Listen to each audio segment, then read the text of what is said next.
Your hat has a TikTok logo on it. It does. Yeah, we got these made for our Yankees partnership. So we did like a few like TikTok takeover, like TikTok days at Yankee Stadium. Yeah. In which we like had athletes and creators come, and we had like one of our like small medium businesses throw out the first pitch. Like really fun series of games. We did 3 or 4 times while I was there. Yeah. And we had these cute hats, bobbleheads. I'm a fan of New York. Yeah. Period. Big fan. Right.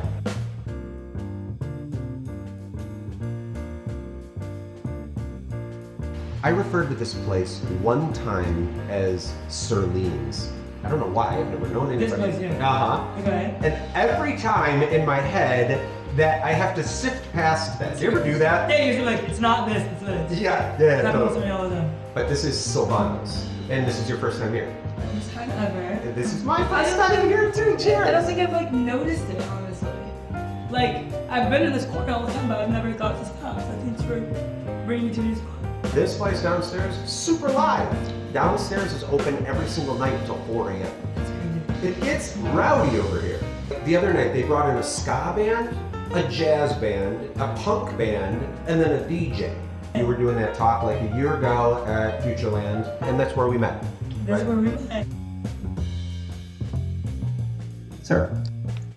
Hi, Brooklyn. I think you're wonderful. Thank you so much. As the founder of a new social media platform myself, there are 1,000 questions I would want to ask you, many of which you've answered, and your insight is invaluable. One thing I'm curious about with TikTok, when it comes to short form, medium form, long form, is it better to post those things from multiple accounts, or do you think it's better to carry multiple TikTok accounts, or just one comprehensive account? That's a really, really important question. I would say one thing about TikTok that really stood out to me when I first started is that people will make a lot of different videos, a lot of different content about the same topics, right? So if it's like something that's hot that week, you might get 6 videos about it. And I think it's just, it's a reflection of the way that the algorithm is set up. It's like, you're only seeing one at once, right? You're not necessarily comparing all 6 videos.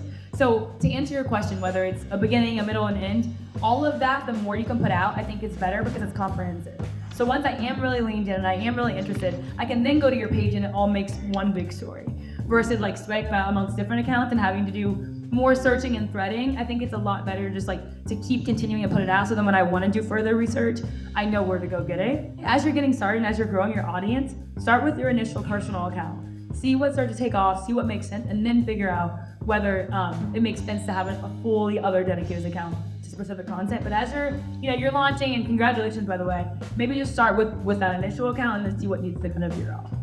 It seems like TikTok got branded early on as the 6-second video platform that everybody's moving really fast through, and where YouTube, on the other hand, would be longer form. And now both are kind of trying to change their tune. Absolutely. YouTube Shorts. To engage the audiences that they're not yet doing. Exactly, yeah. Obviously, Yeah. our push is to, and it works a lot whether you're educating or you're talking about how you started your social media company or where you got the funding to do that. People want to hear those stories so that they can feel like they're empowered to do it too. And that content can easily take you over 60 seconds, So just thinking about, is this something that people really want to hear me elaborate about, or just something that I can quickly get out? I think there's a space for each of them, but evaluating what makes the most sense per topic. Thank you. Thank you. At that time, you were working for TikTok. So TikTok, I was in North American Sports. Yep, athlete partnerships for North America. So a lot of our athletes, Shannon Sharp, Richard Jefferson, Cam Newton, we've seen like the Kelsey Brothers podcast. They're all now bringing their podcast to TikTok. And so after like a little over a year, really, really enjoyed it. Had some very, very dope experiences. Also very demanding, kind of being like the go-to kind of liaison at the companies for a large subset of athletes and creators. So there's always something that needed to be done, or something that I needed to solve, or some fire that I needed to put out. But like kind of a dream role, like a job description I would have written for myself. So. And you made the decision to step away for the time being. I did. Right, so you got your feet wet, you kind of fell in love with the whole ecosystem. Yeah. It was satisfying for you, all the challenges. Yeah, I think like I've been very fortunate to kind of figure out the industry that I want to be in pretty early on in my career. And that is kind of like sports entertainment. And because of that, I've been able to like try a bunch of different things within the industry. And now that I know that I really want to, elevate towards an executive role, down the road, there were just like a few kind of like gaps or like holes that I feel like I needed to kind of fulfill and understand more. And the MBA at Columbia is helping me do just that. So when we met, I told you about this company I started, Spherio, and then I'm excited to tell you about this pivot that we're doing and get your thoughts. Okay. So it's called Beacon, and you understand a little bit about Spherio. It tries to connect space and time through mixed reality for people while moving through the world as a solo entrepreneur and as just an individual. I see a lot of other people by themselves, and I always want to talk to them, learn a little bit about their life, and every time I do, I find out extremely interesting things. Everybody has a story worth telling. Yeah. But it's very, very difficult, I find, to get over social anxieties. People move through the world, especially in the city, in their headphones, in their phones. Yep. It's hard. And Blocking out. Yep. and rightfully so. I imagine somebody like you would get approached fairly often if you're just kind of sitting around twiddling your thumbs. Coming from Ohio, I'm just used to smiling and waving, and New Yorkers don't do that. So I think people see me as she looks happy, and she looks pleasant, which I am, which I'm happy about, but that's not the general theme here. I feel you, because I want to hug people all the time, and that doesn't. Don't hug me. No. I always get met with a hand in my chest. Here. So here's what Beacon does, and what it's going to do. We all have these phones, and we have the technology to be able to cast out a signal within a particular radius of our existence. If you are in the mood not to drink your hot chocolate alone in that moment, you can just turn on your beacon. It'll say who you are, what you do, what your dreams are, what your pursuits are, what your goals are, and then when somebody else picks up on the signal in your place, they have no idea that it's you. It's completely anonymous. You can make a decision to connect. If that connection is accepted, right, then you go into a second level of permissions, where you would then decide to meet each other, at which point you would see who they are. Yes, here you are. You're a woman and you're young. You could just as easily be a 70-year-old man from Israel. You meet once the beacon goes off, or you arrange a date later? No, it's meant to happen in real time. Oh, wow. I go to a lot of conferences and networking events, and I'm in rooms with dozens and hundreds and or thousands of people, right? And I know that we're all there for similar reasons with similar interests. But in order to align those interests perfectly, it can be very complicated. I want to cut through the shit and stop wasting time. Well, when you go to a concert, you're all there for a similar reason you like this artist, right? So you have that in common. But what else do you have in common with these people? And how can you break away from the people you might be with? Maybe these aren't the people you are meant to be hanging out with. Oftentimes your social circles and your friends are just simply a matter of circumstance, right? So you turn on your beacon at the concert and potentially go find the people? Not potentially, definitely.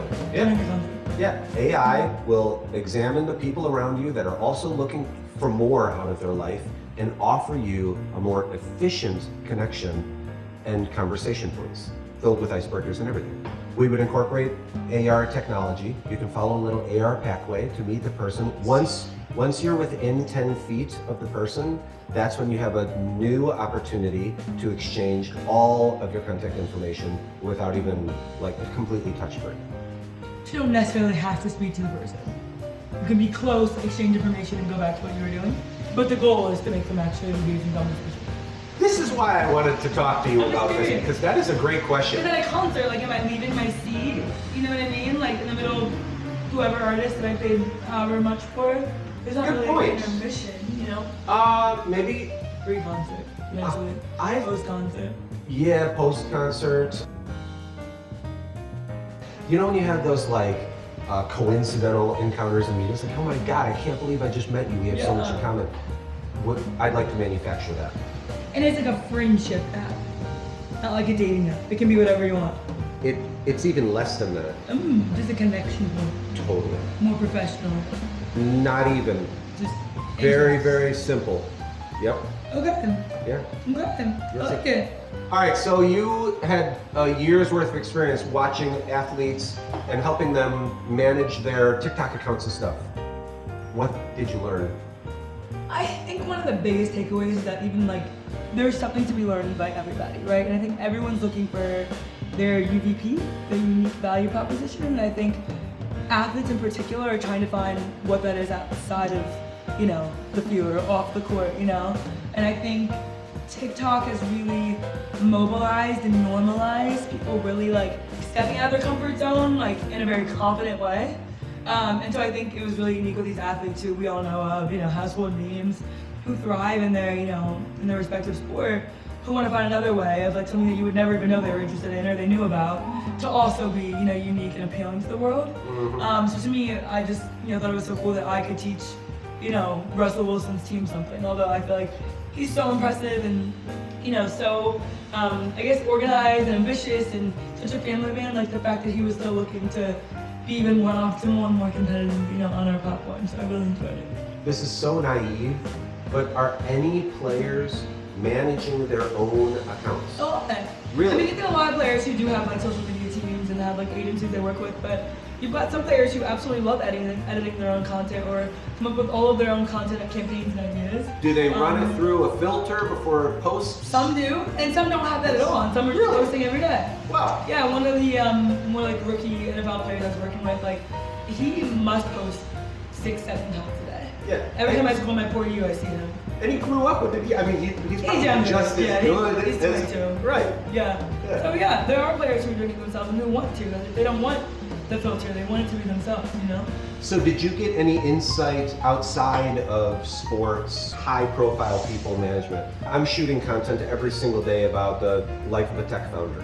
How do you break in? What's a good strategy to break into that whole TikTok scene? Do I want to engage with artist management, find a rep, get PR, or do I just want to start posting all the time and let the algorithm do its thing? Yeah, let the algorithm do its thing. It's Really? changing every single day in real time. There's no way to calculate or be able to kind of forecast what's going to perform and what isn't.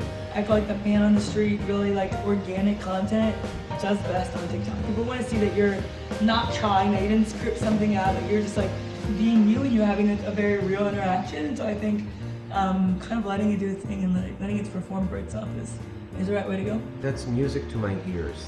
You're doing it. You're doing it. I love it. Thank you. So does TikTok have any resources that they offer people like directly? Yeah, I know we have like a creator development resource, just like an online kind of website, giving you recommendations, sharing like the latest trends, both domestically and globally. We have like our general support resources, but for the most part, like we want people to kind of tap into their own personal creativity without being like influenced. If TikTok sees a lot of traction from a user, do they then proactively reach out to that person and say, hey, we love what you're doing great. Like, It depends. yeah, that's what I'm so It's curious. rare, right? We identify incredible trends or incredible storylines, and we want to support and work with those people. Obviously TikTok is trying to break further into long form content, but I don't know if you remember the F That I Married. Do you remember that series? Vaguely. A woman that like went so viral for like a 50-part series about her, I guess, ex-husband and what they went through. And every single video she posted, 50 of them, were like 8 minutes or longer, and everybody tuned into every single session. So in that case, she's someone that one of our creative managers would make outreach to and want to work with. But this is very few and far between. Yeah. For the most part, we have like our set, amounts, and they change, but like, our kind of emerging creators and more established creators and the like celebrity level creators. That's so insightful. Thank you. You're so welcome. Yeah, I love that. When I first saw you, I just absolutely fell in love with you. I think you're brilliant and beautiful, and I can't wait to keep an eye on what you do next. Thanks. Yes, you're like an inspiration. Same for you. I'd love to be a founder one day, so I'd love kind of, learning things from one another and being able to connect in all these different cities. Cheers to your changes. Cheers to our hot chocolate and mocha. Yeah. Cool.